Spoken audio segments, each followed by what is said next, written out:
Hola, welcome to Spanish. You've begun your journey in your middle school Spanish 1 class, or also known as Beginning Spanish, and we are going to look at the very first section, which is bienvenidos. Bienvenidos in Spanish means welcome.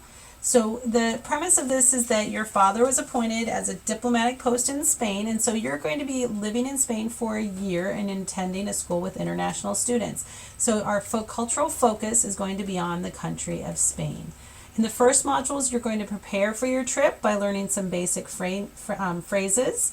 And then you're just going to help learn some interesting facts along the way about the culture and about the language, and to be able to communicate with other students. A couple things I want to point out is if you need to get back where you're coming from, you're always going to go click down here to the home.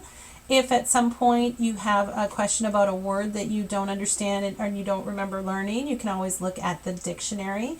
And to move on to the next section, you're going to click on the little arrow that goes to the right. So the first thing we're going to do is prepare for your virtual trip, and this is where you're going to learn about your Spanish course and your virtual course in general. First, you're going to find very specific information in your course information tab. I don't have it shown here, but it's up and to the left. That is very important that you read every section in that course information tab. Go there, look at the policies of virtual school and some specifics about this class. Okay, we have talked about some things during the welcome call, but this will give you specific how-to information. Here, second, you want to make sure that you have the proper things. The computer has the proper equipment for this course. So the things that you need a microphone. USB microphone is preferred.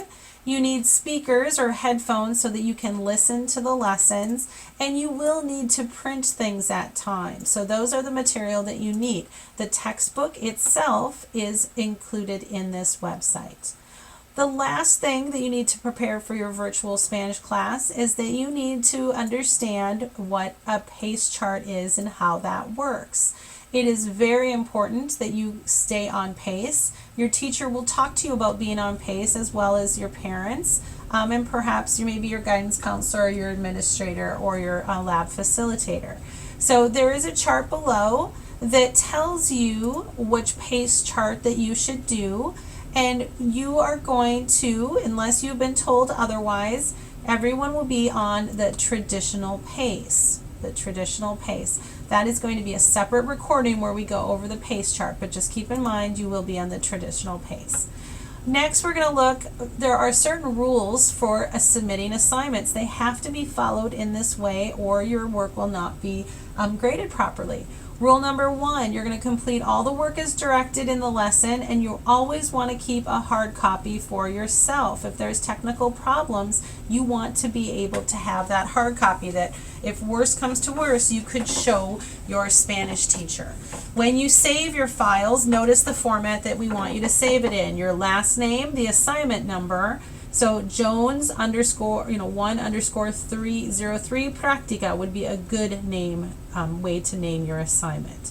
As you save those, you want to make sure you keep them on your computer, keep a copy of them also, and again, I would print them out if possible. It says you should always save using a doc file or an RTF file. If you have questions on how to do that, please contact me, your instructor, and we would be happy to help you.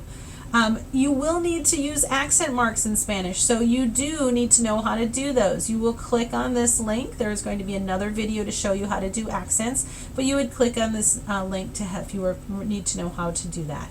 And the last one is to you want to print your completed work file and have it in your hand before submitting it or completing any other assessment.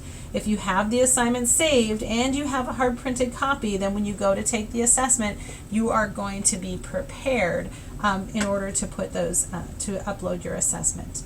Okay, those are the beginning trip preparations that you need. Please call us if you have any questions.